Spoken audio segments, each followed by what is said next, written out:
Welcome to the Head Shepherd Podcast. I'm your host, Mark Ferguson, CEO here at NextGen Agri International, where we help livestock managers get the best out of their stock. Before we get started, thank you to our two fantastic sponsors for continuing to sponsor this podcast. MSD Animal Health is perhaps better known as Cooper's Animal Health in Australia and for their Allflex range across the world, with a comprehensive suite of animal health and management products. Honiger is a one-stop shop for wool harvesting and animal fibre removal. The Honiger team have a deep understanding of livestock agriculture, backed by Swiss engineering and a family business dedicated to manufacturing the best. We are grateful to our sponsors for their support, helping us bring Head Shepherd to you each week. And now it's time to get on with this week's episode. Welcome back to Head Shepherd. You're with Ferg. Great to have you listening along. This week on the show, we have Simon Coutts from Willera Merinos. A great chat with Simon around the breeding program there and also the commercial operation that he runs, along with other members of the family there. It's a really interesting chat with a really interesting enterprise. Before we get into that, this week, Phoebe Eckerman has written another great article for us. It's loaded on the website. There's a link to it on the hub. It's all around accuracy and why it matters in breeding values and analogies with sport around hitting the wicket and the importance of accuracy. And so, yeah, another great article just explaining some of the more in-depth stuff of genetics that we do here at NextGen Agri. So I really recommend jumping on and having a reading of that article. I'm actually just back in New Zealand while recording this intro, but I'm back from a couple of great weeks around Australia, working with some great ram breeders, and really energised about what's happening out there in the Australian industry, leading into some ram sales, and looking forward to seeing how that all plays out. We've got the Next Gen Muster coming up, and it's a different one this time. It's it's Angus, so it's the Next Gen Angus Muster. We've done a few musters in New Zealand. This is our first in Australia and first that's been focused on cattle, and we're teaming up with Angus Australia to run this one. It's on the 10th of September. It's down in Victoria.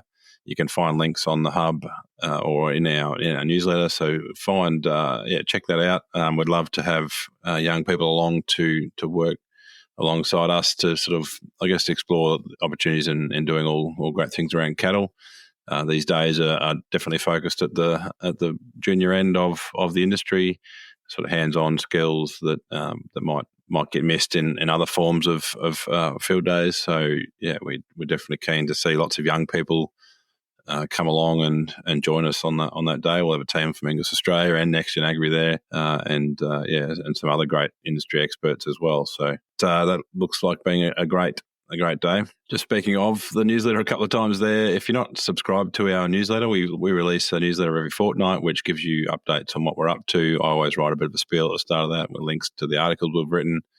We work really hard here at NextGen Agri to try and communicate around all things happening around extensive livestock mainly.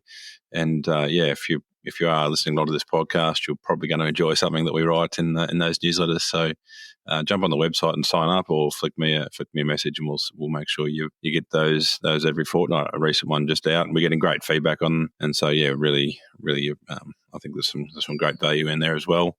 Obviously, all free, so we're not chasing it for money. Just keen to make sure we have an industry that's as informed as possible.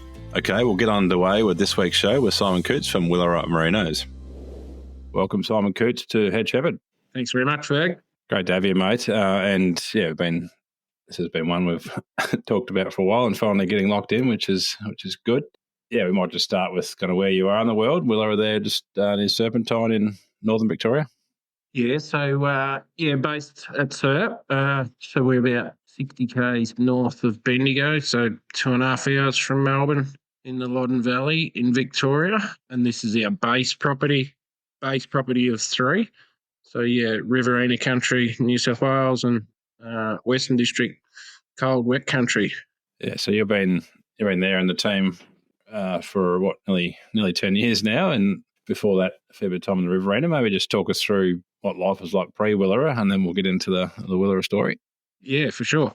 Yeah, so born and bred on a sheep property not too far from here, actually, just up the road about 30 k's. So yeah, at end of high school, 18, headed off to do something a bit different from what people from my local school had done in the past, and got a position at Sydney Uni Orange campus in the ag department there.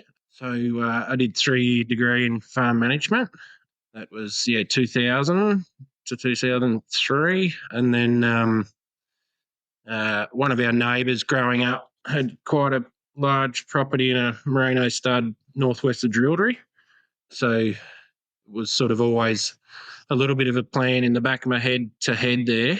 And yeah, the natural progression was that's where I ended up, and I stayed there for I think 7 years, and sort of got my teeth into the merino stud side of things there, and on quite a big scale.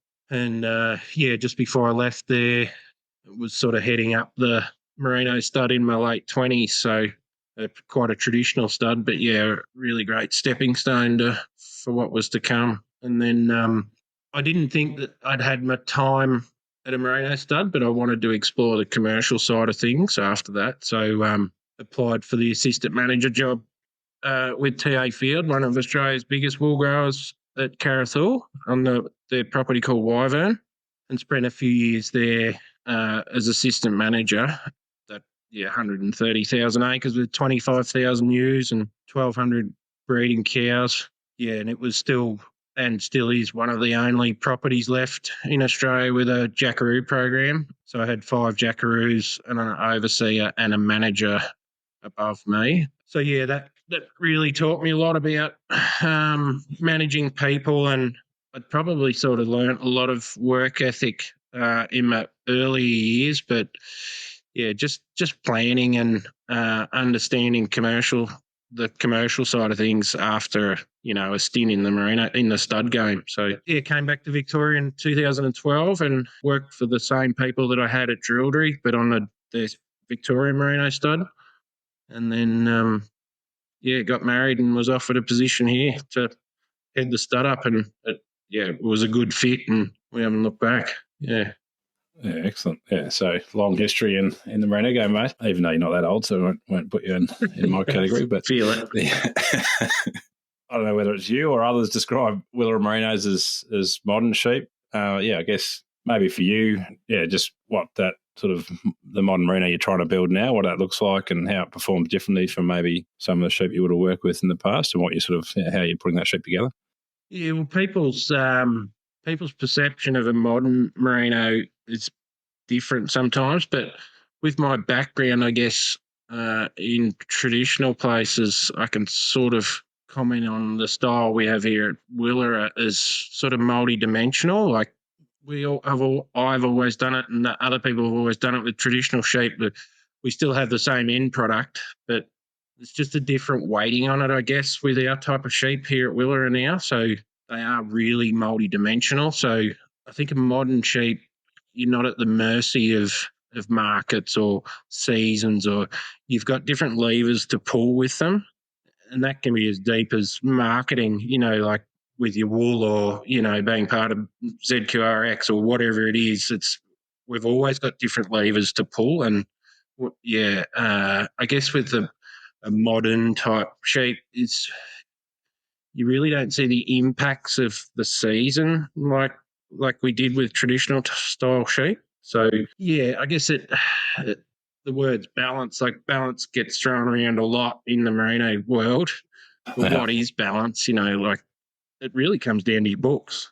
Are they ticking the boxes on paper? Like, is your income stream weighted differently because of seasons or whatever? Well, it seems to be we don't fluctuate like we used to. Yeah, good points. So I guess you mentioned multiple dimensional or multi-dimensional or multiple income, and I guess the merino is unique in its ability to produce high value wool, the prime lamb, and particularly in Australia where you're based, the breeding ewe is worth good money as capital stock as well. So there's kind of three income streams plus mutton from the older girls. So it's literally 4 income streams. I guess when you're sitting down to design that objective, and you've mentioned the B word, and it is obviously about balancing out those traits without trying to compromise too much. And I guess, at Willara, your main driver is the fact you've got a big commercial flock that the stud's feeding into, and that's and you've already mentioned the balancing the books, but that's obviously key. You've got to have animals that will fit in a production system made as ewe lambs and do all the things that you're asking of them. Yeah, that's right. And the value adding stock that we would once just be done with, like, our business has been pretty pretty strong on, for instance, a castrate ewe.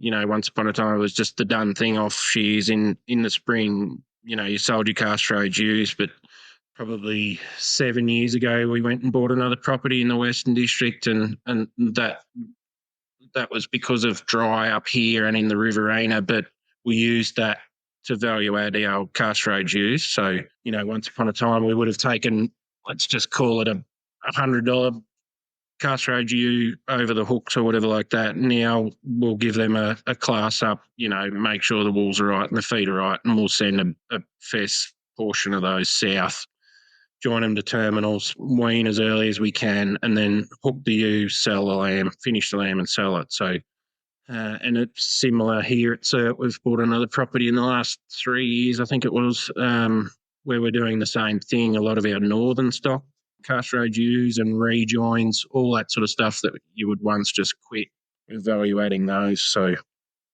but we got the type of animal that we can put condition on into age. A lot of your traditional style sheep, your castrate ewes were never that attractive to hook because you couldn't get condition on them after they'd had 6-7 lambs or whatever it had been. So there's a lot in it though, value adding. Like, we've invested heavily in water. So yeah, we've got the facilities to make sure that when we are value adding those type of stock, that we can do a good job of it. Yeah, excellent. Maybe just for a bit of clarity, just talk us through how the 3 properties sort of work together, like how that, what that system looks and sort of numbers at each, and I guess a rough picture of the production system across the 3. Yeah, so the Riverina property's just straight commercial merino to merino ewe flock. Here at Cert, we've obviously got the merino stud, and then it's about a sixth of our adult flock, the merino stud here at Cert, and virtually all merino to merino other than castrate and rejoins and whatnot. And then down south is merino used to terminal. So the way the flow works of stock is that we send a portion of our 1-year-olds down south, either joined or to be joined, class them accordingly to handle that country down there, and then they stay down there. That's just a turnover replacement type system. We just supply the merino ewe and we finish lambs down there. Up north, we bring every lamb that's born home either at weaning or a month or so after weaning in the spring, and we finish every lamb here or retain it, join it as a ewe lamb, and then some of those ewe lambs will go back north as replacements. So here's where we do the brunt of the decision making and supplying of the other properties. Yeah, right. Excellent.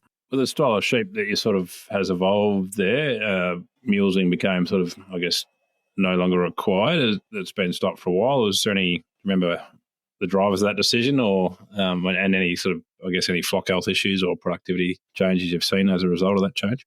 Yeah, so I remember it vividly. So it took me a while to calibrate my mind around the style of sheep we had, but Will and Carl gave me a set of criteria that they could see the direction they wanted to head. So we just made that happen. And then a couple of years into me being here, the next conversation was around ceasing mulesing, just to open up markets and prepare ourselves for the future. Like, Australia's not yet ceased, of course, but yeah, we always try and position ourselves for the next step. We don't want to have to come from too far behind if things change. So we've got to be progressive. But yeah, we could see that we had the style of animal that we could make it happen, and we had taken some sort of extra objectives on with the merino stud to help us get there. But yeah, the year we did stop was a challenge. It was a pretty good season. Yeah, we ended up putting a lot of lambs through the crutching trailer, all sorts of things like that. But at times you wanted to throw your hands in the air, but it was we had faith in the stock we had, and we knew that it was probably more about us being, adopting different management techniques, so green feed management, worm eggs, whatever it was, stocking rates, spelling paddocks, cutting hay off irrigation. There was so much went into it, and then all of a sudden, once we started to, I guess, evolve as managers, it just became, it wasn't even questioned, and it It's actually, we don't even think about it now, to be honest. Yeah, it's just, it's easy. Yeah.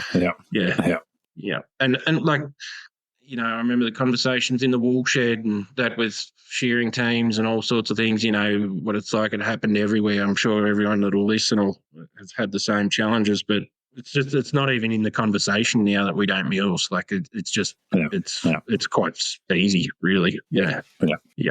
It was almost wasn't even going to put it in the questions, but I just thought that'd be worth a direct. But it's certainly something that we don't have to think about too much across most areas. Yeah. You've already mentioned sort of working out which stock are going where. That's obviously 3 very different climates that you're working across, and each with the different challenges. So you just make sure the right type of animals go to mainly going south, I suppose, is the main issue with feet, wool colour and stuff. You're just a bit careful what you do there, or I guess initially when we took on the southern place, obviously the things that spring to mind are feet and, white wools and well-drained wools. But I think going back to the mulesing sort of thing, we needed a skin on our sheep that allowed us to have the right breech traits.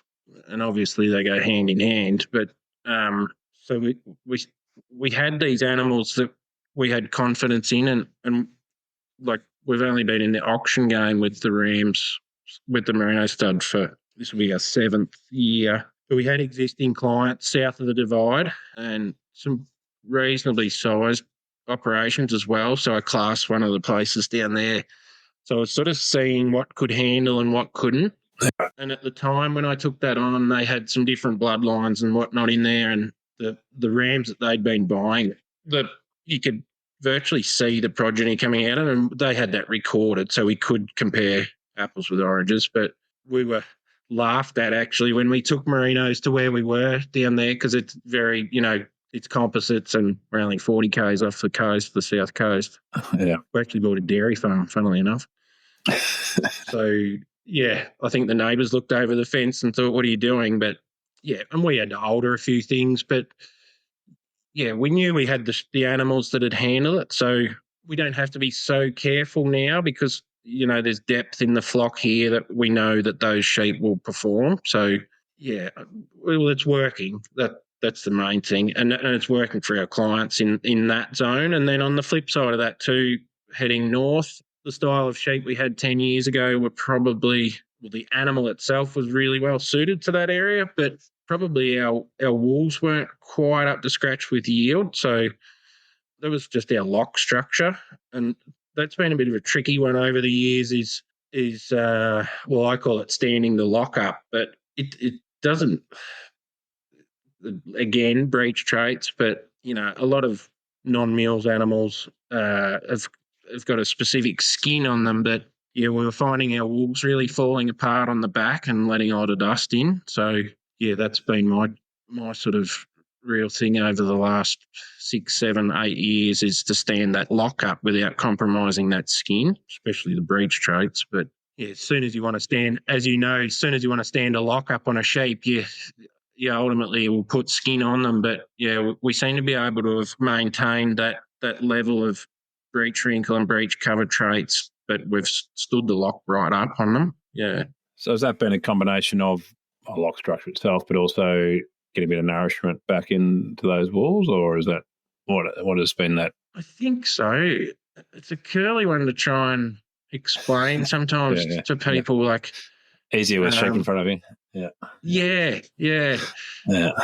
I think as our depth of breeding got further down the track with all traits, muscle and fat or whatever it was, we knew an animal type or a skin type that would perform carcass-wise for us, but we brought wool sheep all the time. We infused muscle and fat and reproduction or whatever it was on that side of the scale. We always brought wool sheep in with it.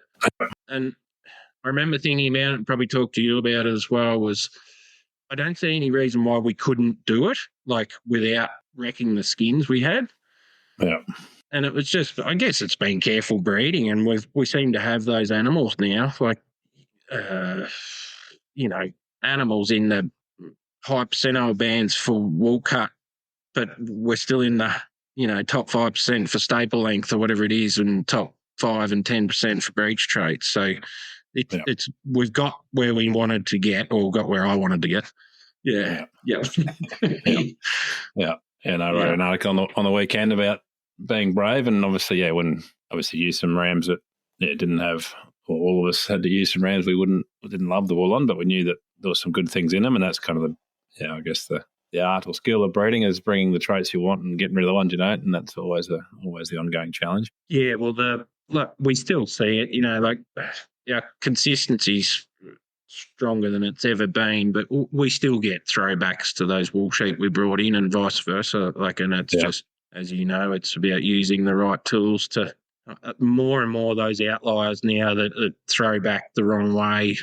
They don't have a lot of depth in their pedigree. The last 10 years of, the animal in front of us and the data in front of us match more than ever, which is the exciting part. Yeah.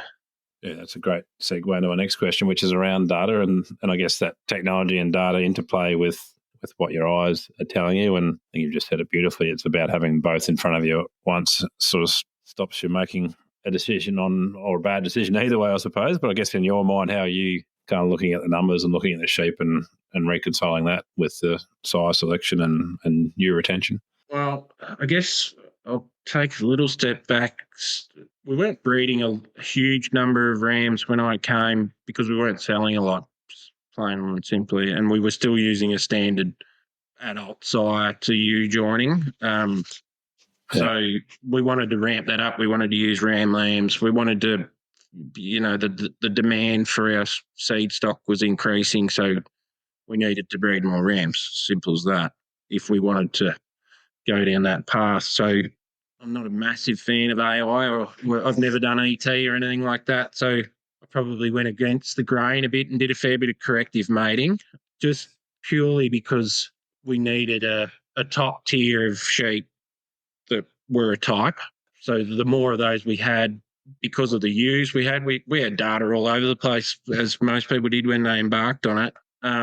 So it was about trying to breed something consistent on a bit of volume. And then because of we're displaying that on a commercial sense, that bleeds through the commercials, very quickly, and especially when we embrace the ram lamb joining. So every ewe at Serpendine's joined to a ram lamb, and then their next year's auction rams. So that gave us a bit of stability with our data once we got a couple of generations into that. We all went through some pain with the new changes with sheep genetics, and that about 3 years ago or whatever it was. We got knocked about a bit for certain traits and whatnot. But a couple of years down the track now, our data's, like I said before, you can just about pick what the numbers will be. It's brilliant. Yeah, at the Sheep and Wool show last week, I spoke to one of the MLA girls, and she asked, is that a thing that happens now? And I said, definitely the animals coming through reflect their data more than ever. And we have been in it for a while now, so we do have good depth with our data. Our data integrity is quite good. So now we're at a level where the consistency is where we want. Well, the next step is to really ramp up the breed best to best and find those outliers that will take us to the next step. Yeah, exactly. And I guess you mentioned ram lambs, you mentioned ewe lambs. I mean, the acceleration that you've seen over the last, can't remember how many years, but with that combination of really moving through generations quite quickly, enabling us to sort of, obviously weed out the stuff that's not quite working and get that top tier really cranking. It's amazing what happens when you use those younger animals, and it's actually kind of mind blowing to think that those ram lambs used to sit in the paddock and do nothing for 5 weeks, and then wait around to be sire rams, whereas they can be just as good out there siring the next generation and then still be sire rams. Yeah, that's right. It was funny the other week when we marked, was it 3 weeks ago, we marked the stud lambs, and we do our breech traits and collect our DNA in the cradles, and you can't help but look at every lamb you're doing and think that that's this year's size. It's just awesome to see it. You can't get the TSUs in the mail fast enough. To find out which one's which. Yeah.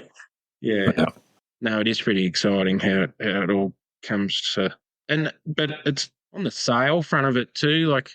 In years gone by, we couldn't, your auction rams were almost second tier rams. The quality was always there, but now everyone gets a crack at virtually your size. So we're only keeping, we just graded rams for the auction last week and a base grade, and you only needed 40 rams for the Riverina place, and I'll retain like 8 or 9 rams for the stud. And but we joined 280 ram lambs last year, so that's virtually the entire auction team. Yeah. Yeah. Yeah, no, that does. Yeah, it's a win-win. Yeah, people get a crack at the top end, and you get the best genetics. It's for sure. You mentioned ZQ before, mate, and sort of how it's well aligned to your breeding philosophy and that opportunity to be kind of ahead of the market, or at least align with the market. How important is that to the business to make sure you're always kind of thinking about that consumer or where that product's going? Yeah, it's massive. It's been a huge thing for us. We've had to change a few things up just with the way we run our stock. But yeah, you talk to certain people now with similar type sheep that aren't necessarily involved with ZQ or anything like that. And, percentage based around income for like in terms of wool isn't that great still in the merino industry, where it's quite significant for us because we're in that program. Yeah, so the type of animal that we've got obviously allows us to market our wool in that direction. But we've always pushed for staple length. We'll always continue to push for staple length because we like to shear every 6 months. We just think it suits our management quite well to shear 6 monthly. But you are at the mercy of lengths, but we have what we feel at times we've got oodles of, but not always does it play out that way. Yeah. But yeah, it's definitely fitted in around our business really well. But yeah, it's really important because it means that wool is still a large percentage of our income. Yeah. Excellent. You've sort of talked about muscle and fat, and you've talked about sheep not sort of being at the mercy of the season as much. Obviously, with increasing, I don't know if it's increasing, but anyway, there's plenty of weather volatility out there. Yeah, I guess you've chased that muscle fat condition score to allow those animals to sort of fit into the production systems that you're asking them to work under. Yeah, so it ties in really well with our system here at SERP. Irrigation is a huge part of the business here. So it's great because we can grow grass, but it means that sometimes we're really heavily stocked. So because we're bringing those northern lambs home, obviously the muscle and fat plays a huge part with our repro up there, but then we bring them down here, that we're always not chasing our tail, but because we've got such a large volume of lambs on here, we've always got one eye on the next season, on the next drop of lambs. So in a year like we've just had, we've got a good system in place with summer fodder. So condition scores king with our ewes, obviously. Yeah. If we can get them scanned up really well, we know we can carry them through the summer in utero.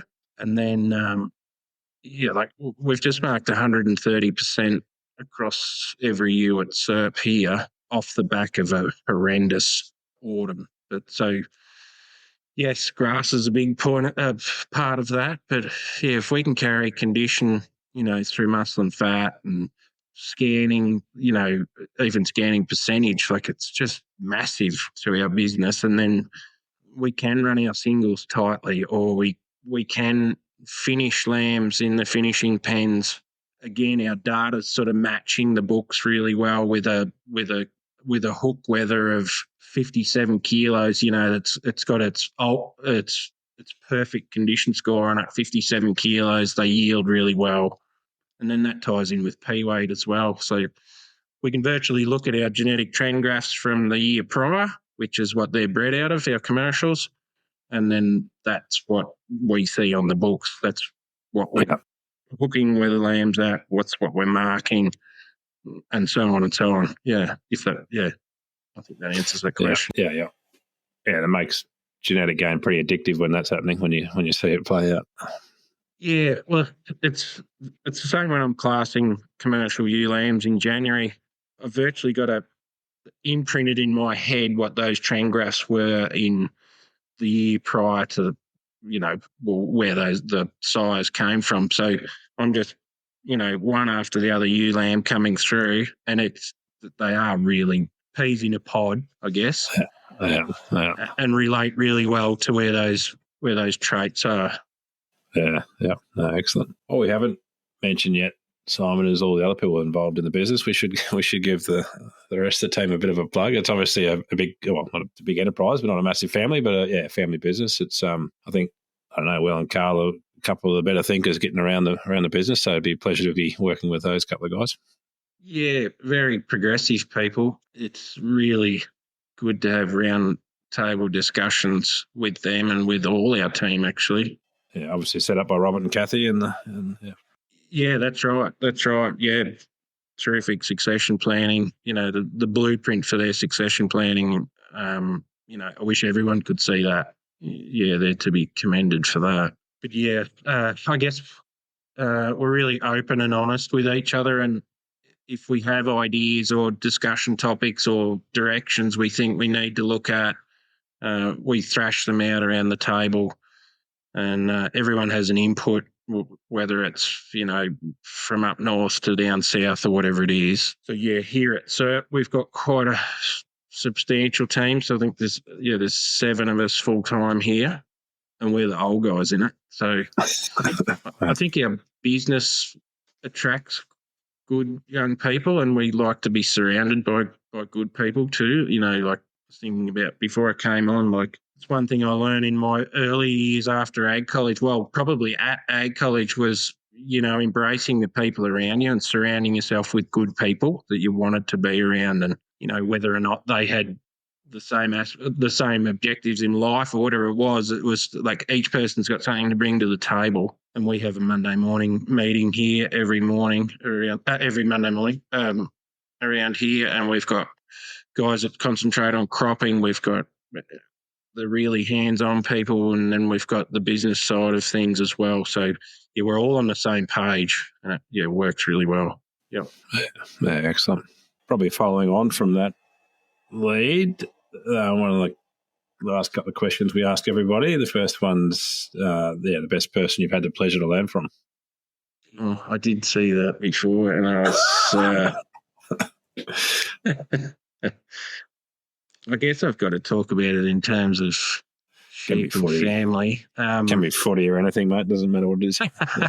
Yeah. Oh, well, there's probably, in terms of my sheep career, I guess, and when I was a Gulgumla after I left ag college, I was lucky enough to look over the shoulder of a guy called Stuart Murdoch, and the Murdochs are synonymous with sheep classing. So his father, Forbes, still classes the stud stock at AFA, so Boort and Wadalla.